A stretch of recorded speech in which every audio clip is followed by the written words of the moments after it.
Hello, नमस्कार प्यारे बच्चों। मैं नदीम अली आप सभी बच्चों का केमिस्ट्री की ऑनलाइन केमिस्ट्री एजुकेशन क्लासेस में हार्दिक स्वागत करता हूं। स्टूडेंट्स, हमारा टॉपिक चल रहा था कार्बोक्सिलिक अम्ल, जिसमें हमने कार्बोक्सिलिक अम्ल के नामकरण पढ़ लिए थे। उसके बाद में हमने कार्बोक्सिलिक अम्ल की बनाने की विधियां हमने कंप्लीट स्टडी कर ली थी। उसके बाद हम नेक्स्ट टॉपिक आज स्टडी करेंगे कार्बोक्सिलिक अम्ल के भौतिक गुण, जिसमें से एक भौतिक गुण को मैंने आपको पहले वाले वीडियो में बता दिया था, फिर भी आपको रिपीट करवा रहा हूं दोबारा से। एक बात ध्यान रखना, इनके जो नोट्स है, इनके जो पॉइंट्स के जो नोट्स है, वो आपको जो पीडीएफ नोट्स की भेजी गई है वहां से ही राइट करने हैं। यहाँ पर मैं आपको केवल इनके भौतिक गुणों के बारे में केवल समझाऊंगा। थ्योरी आपको व्हाट्सएप ग्रुप में भेज दी गई है, वहां से आपको राइट करनी है। तो इसमें सबसे पहला पॉइंट है विलेयता।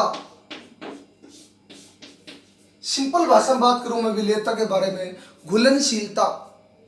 हम बात करते हैं घुलनशीलता कार्बोक्सिलिक अम्लों की, कि कार्बोक्सिलिक अम्ल घुलनशील होंगे जल में।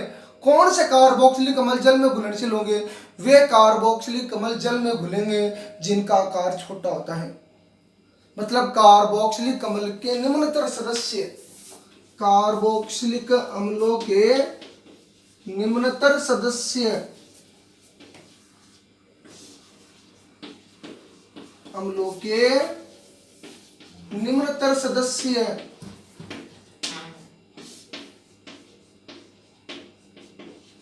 यहाँ पर मैं आपको थ्योरी नहीं लिखवा रहा, केवल समझाऊंगा। आपको राइट करनी है कहां से? व्हाट्सएप ग्रुप में सेंड की गई आपको नोट्स के सदस्य कहां से कहां तक? C1 से C4, कार्बन नंबर 1 से कार्बन नंबर 4 तक के युक्त कार्बोक्सिलिक अम्ल। कार्बन नंबर 1 फॉर्मिक अम्ल, कार्बन नंबर 2 एसिटिक अम्ल, कार्बन नंबर 3 प्रोपियोनिक अम्ल, कार्बन नंबर 4 ब्यूटारिक अम्ल। ये जल में क्या होते हैं? ये जल में क्या होंगे? विलेय होते हैं। क्या होंगे? विलेय होंगे। क्यों? क्योंकि ये जल के अणु के साथ कौन से बंध का निर्माण करते हैं? हाइड्रोजन बंध बनाते हैं। दूसरी बात, जैसे जैसे अणु का आकार बढ़ता जाएगा, आकार बढ़ेगा, जल में विलेयता क्या होती जाएगी? कम होती जाएगी। कार्बोक्सिलिक अम्ल के उच्चतर सदस्य C4 से अधिक में कार्बन परमाणु की संख्या 4 से क्या हो? ज्यादा हो। जैसे पेंटेनोइक अम्ल, हेक्सेनोइक अम्ल, इससे आगे ले सकते हैं हम।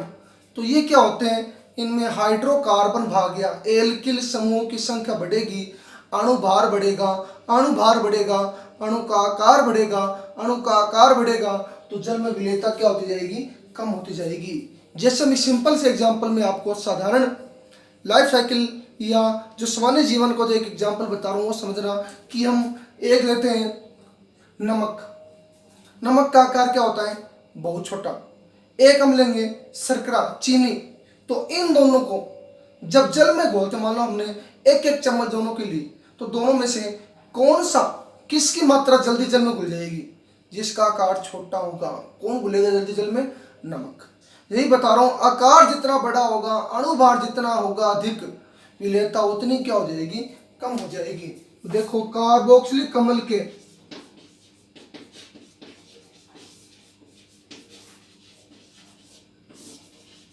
अम्लों के उच्चतर सदस्य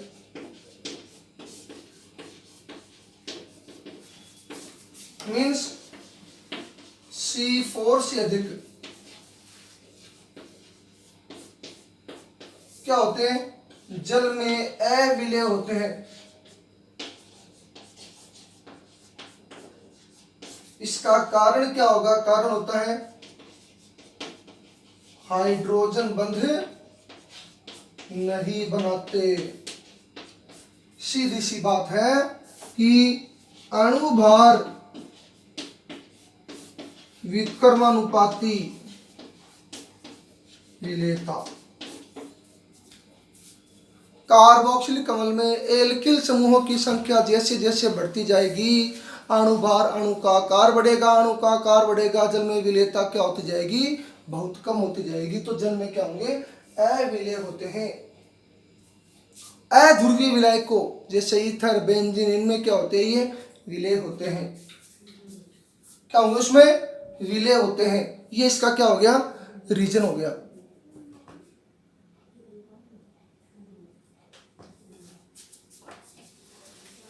इसके आगे देखो सेकंड पॉइंट,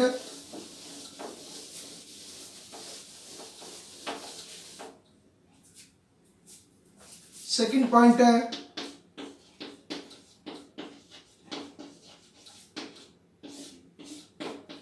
गलनांक पढ़ लेते हैं, क्वथनांक इसके बाद पढ़ेंगे, थ्योरी लिखाऊंगा उसकी तुम्हें जिसकी आपको दी गई। वैसे तो गलनांक में दो प्रकार के कार्बोक्सिलिक अम्ल के बारे में चर्चा करूंगा। एक तो वो कार्बोक्सिलिक अम्ल जिसमें सम संख्या युक्त कार्बन परमाणु उपस्थित हो, समान संख्या वाले कार्बन परमाणु उसमें उपस्थित हो, और एक विषम संख्या वाले कार्बन परमाणु युक्त कार्बोक्सिलिक अम्लों की चर्चा करेंगे। एक तो ले लेते हैं सम संख्या वाला CH3 COOH, ये ले लिया एक तो एग्जांपल। कितने कार्बन है, 1 2 3 4, सम संख्या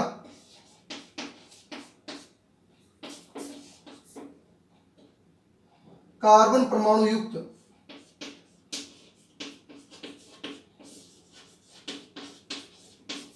कार्बोक्सिलिक अम्ल।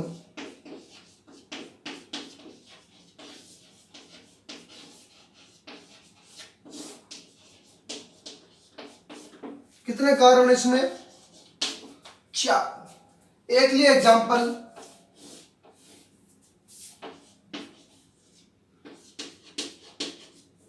विषम संख्या देख लो इसमें 1 2 3 4 5,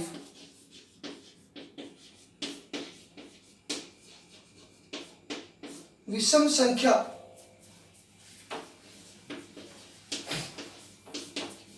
कार्बन परमाणु युक्त कार्बोक्सिलिक अम्ल।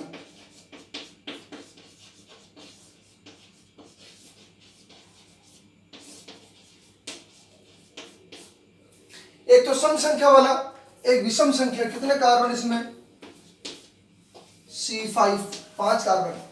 विषम संख्या और सम संख्या युक्त कार्बन परमाणु युक्त कार्बोक्सिलिक अम्ल। तो इन दोनों में हम बात करेंगे कि किसका गलनांक ज्यादा होगा। गलनांक किसका ज्यादा होगा, सम संख्या वाले कार्बोक्सिलिक अम्लों का, क्योंकि सम संख्या वाले कार्बन परमाणु युक्त कार्बोक्सिलिक अम्लों का गलनांक विषम संख्या कार्बन परमाणु युक्त कार्बोक्सिलिक अम्ल की तुलना में अधिक होता है, क्योंकि सम संख्या वाले कार्बन परमाणु युक्त कार्बोक्सिलिक अम्लों में सिरे का मेथिल समूह एंड का और कार्बोक्सिलिक समूह दोनों एक दूसरे से विपरीत दिशा में क्या होते हैं, उपस्थित होते हैं। ये एक क्रिस्टलीय जालक में आसानी से, किसी क्रिस्टलीय जालक में आसानी से क्या हो जाएंगे, एडजस्ट हो जाते हैं, क्योंकि दोनों की दिशा क्या है, अलग अलग है।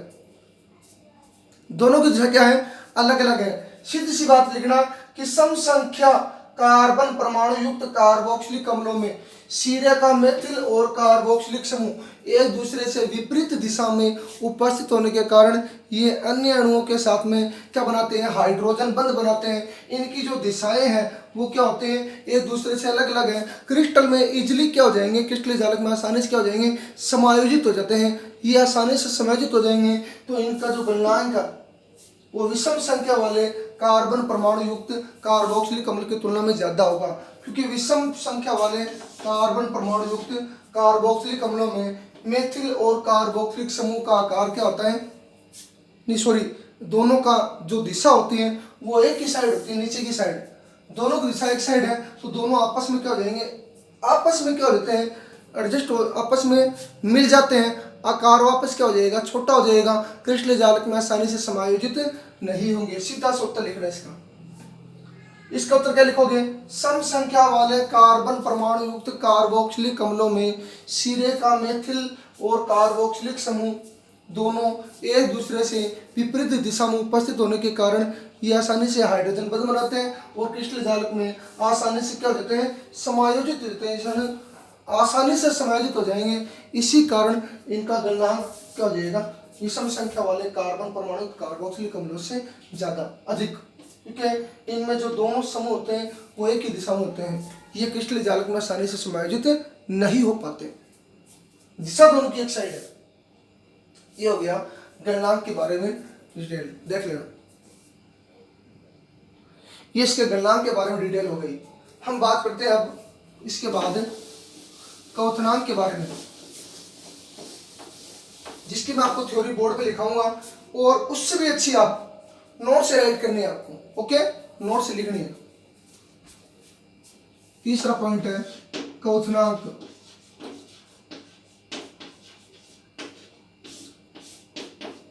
क्वथनांक कार्बोक्सिलिक अम्लों का क्वथनांक समतुल्य समान अणुभार वाले किससे, एल्कोहल, ईथर, एल्डिहाइड और कीटोन की तुलना में क्या होगा, अधिक होता है। देखना रीजन पहले कैसे। यह हमने लिया कार्बोक्सिलिक अम्ल, कौन सा, एसिटिक अम्ल।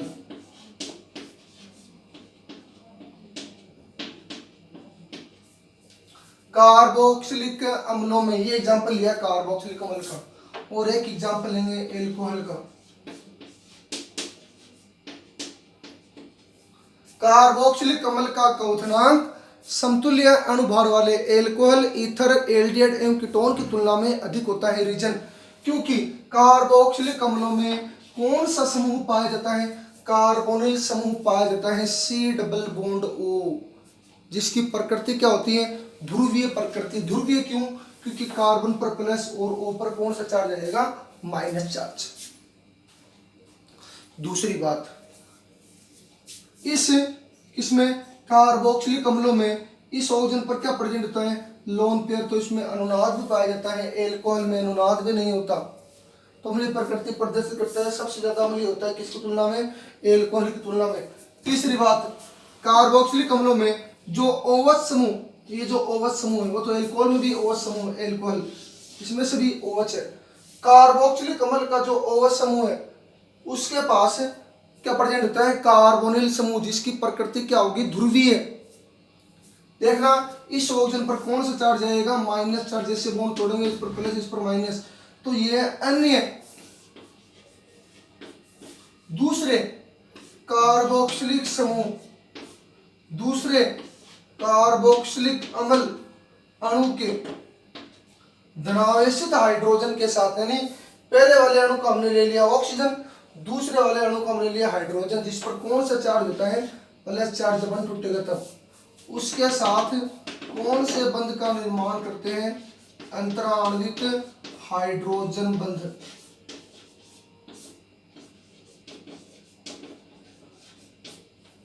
रखना, कार्बोक्सिलिक अम्ल में OH समूह के पास कार्बोनिल समूह उपस्थित होने के कारण इसका OH बंध एल्कोहल के OH बंध की तुलना में अधिक ध्रुवीय होता है। देखना ध्रुवीय हो गया, क्योंकि कार्बोनिल समूह का ऋणावेशित ऑक्सीजन अपने दूसरे कार्बोक्सिलिक अम्ल अणु के धनावेशित हाइड्रोजन के साथ में अंतराणविक हाइड्रोजन बंध का निर्माण करते हैं।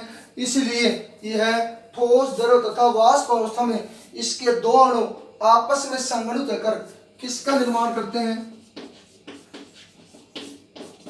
द्विविलक का। ये कार्बोक्सिलिक अम्ल का एक अणु जिसका हमने नेगेटिव पार्ट लिया ऋणावेशित ऑक्सीजन, दूसरे अणु का हमने हाइड्रोजन लिया धनावेशित हाइड्रोजन, उसके साथ कौन सा बंध होता है, अंतराणविक हाइड्रोजन बंध। दो सबसे प्रबल बंध होता है, किससे भी ज्यादा प्रबल होगा, एल्कोहल वाले OH से भी प्रबल होता है, किसमें, कार्बोक्सिलिक अम्ल में। इसके दोनों आपस में जुड़ेंगे, संगणित होंगे, कौन सी अवस्था में, ठोस, द्रव तथा वाष्प अवस्था में। इसके दोनों आपस में संगणित होकर द्विविलक बनाते हैं। इसी कारण इस एसिटिक अम्ल का वास्तविक अणु भार अगर बताओ तो इसके एक अणु का वास्तविक अणु भार तो होगा कितना, 60।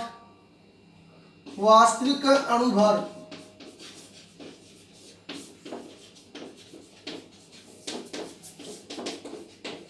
60 और किसका, प्रेक्षित अणु भार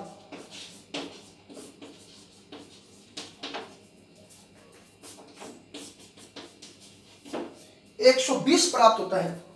डबल हो जाएगा, क्योंकि वाष्प, ठोस तथा द्रव अवस्था में इसके दोनों आपस में क्या होते हैं, संगुणित होते हैं और द्विविलक का निर्माण करते हैं। द्विविलक मतलब दो अणु, एक का 60 तो दो का कितना हो गया 120। इसकी थ्योरी में अभी आपको अब लिखाऊंगा। इसी कारण यह कार्बोक्सिलिक अम्ल एल्कोहल, ईथर और एल्डिहाइड कीटोन की तुलना में क्या होगा, अधिक क्वथनांक होता है इसका। तो लिख लेना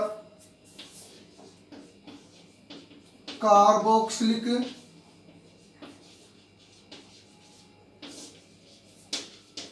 अम्लों का क्वथनांक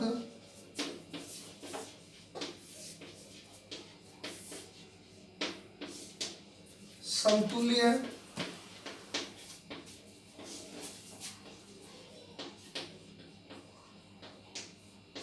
अणुभार वाले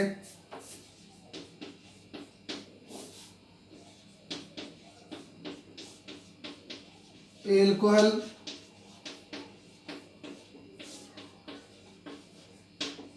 ईथर,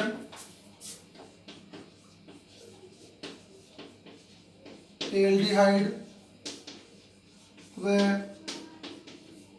कीटोनों की तुलना में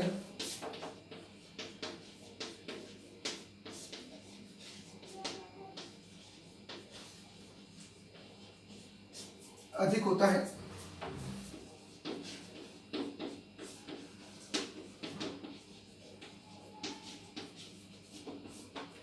क्योंकि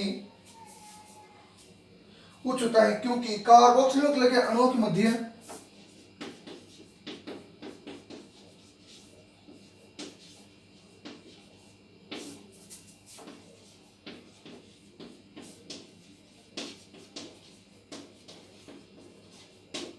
अणुओं के मध्य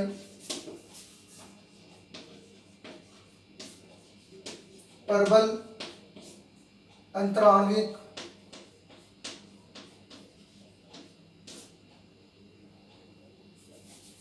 प्रबल अंतराण्विक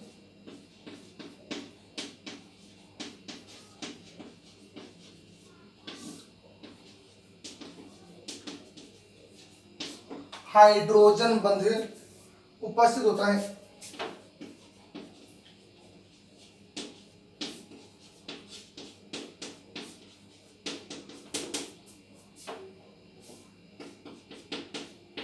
तथा इसमें ओवच बंध के पास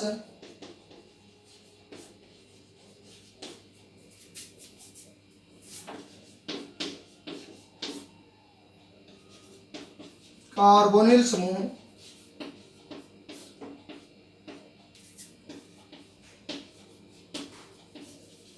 उपस्थित होने के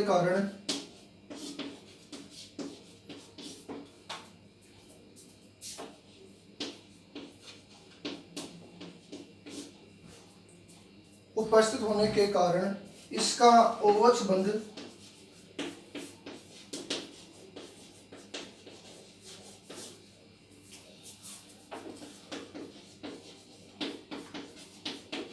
एल्कोहल के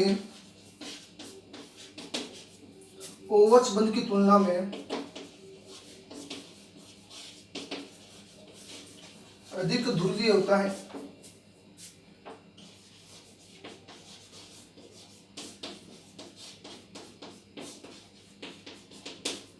ये राइट कर लेना इतना एक बार।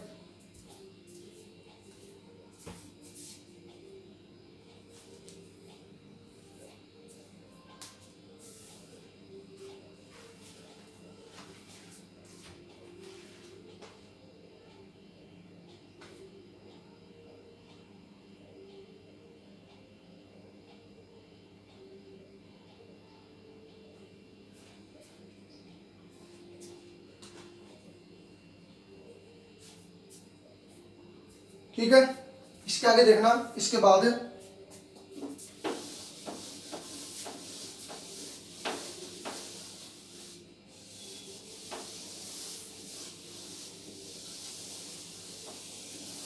इसके आगे लिखना कार्बोक्सिलिक अम्ल में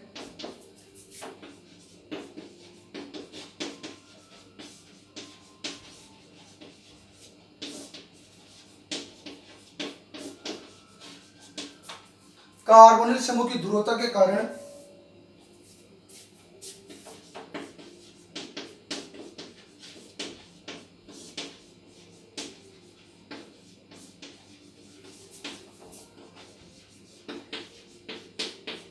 जिसके कारण ऑक्सीजन पर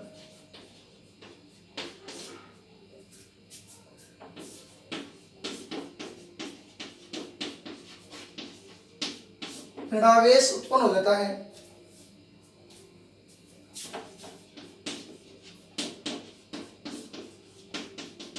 किसका जितना ऋणावेश देखना, CH3 C double bond OH bond टूटा C पर प्लस और O पर माइनस। इस O पर कौन सा चार्ज आ गया, माइनस। ये कौन सा समूह है, कार्बोनिल समूह, तो इस ऑक्सीजन पर कौन सा चार्ज आ गया, माइनस। यह क्या करेगा, कार्बोक्सिलिक अम्ल, यह ऋणावेशित ऑक्सीजन अन्य कार्बोक्सिलिक अम्ल अणु के धनावेशित हाइड्रोजन के साथ जुड़कर द्विविलक का निर्माण करता है। तो द्विविलक का निर्माण करेगा इसके साथ, और इसका जो अणुभार होगा वो पहले की तुलना में क्या होगा, डबल हो गया। तो ठोस, द्रव और वाष्प अवस्था में इसके दो अणु आपस में समूहित होकर हाइड्रोजन बंध बनाते हैं, द्विविलक का निर्माण करते हैं। इसी कारण इसका प्रेक्षित अणुभार 120 और वास्तविक अणुभार 60 प्राप्त होता है, आ जाता है। यह ऋणावेशित ऑक्सीजन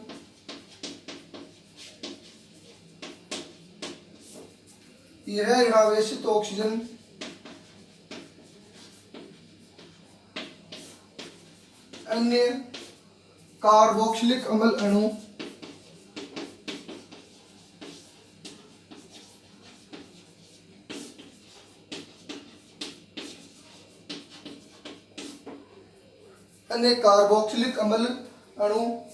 के धनावेशित हाइड्रोजन के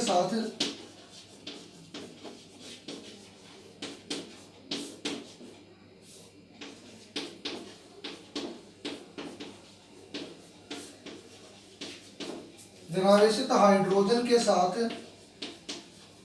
हाइड्रोजन बंध बनाते हैं, अंतराणविक हाइड्रोजन बंध बनाते हैं।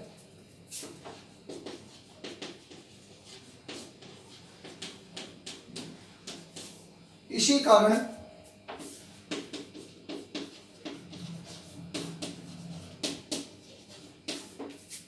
ठोस,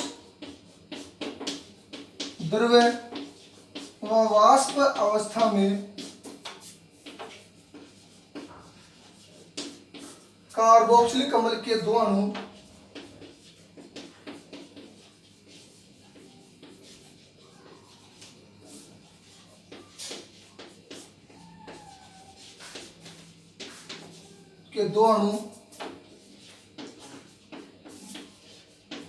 आपस में संगुणित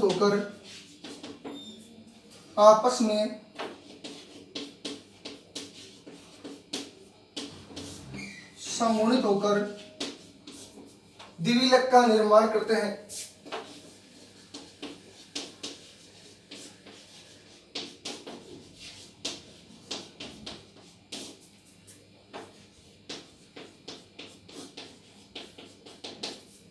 जरा लिखो,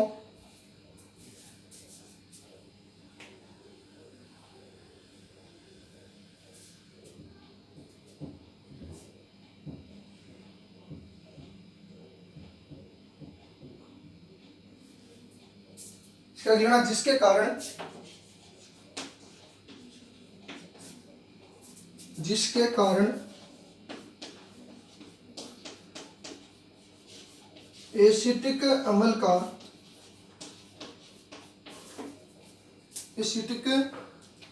का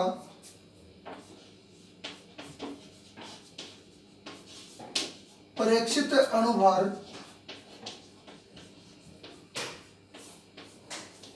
120 व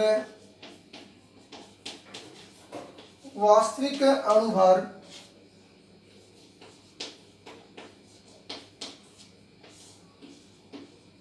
60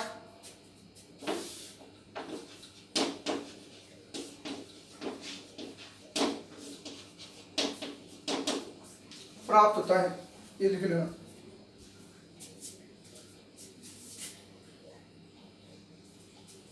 ठीक है, ये हो गया कंप्लीट। इसका डायग्राम देख लेना आगे किस हिसाब से बॉन्ड, हाइड्रोजन बॉन्ड बनता है। CH3 C double bond OH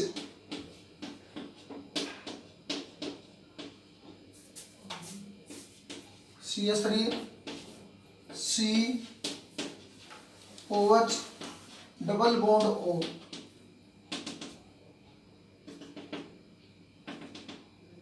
इस बंध को बोलते हैं अंतराणविक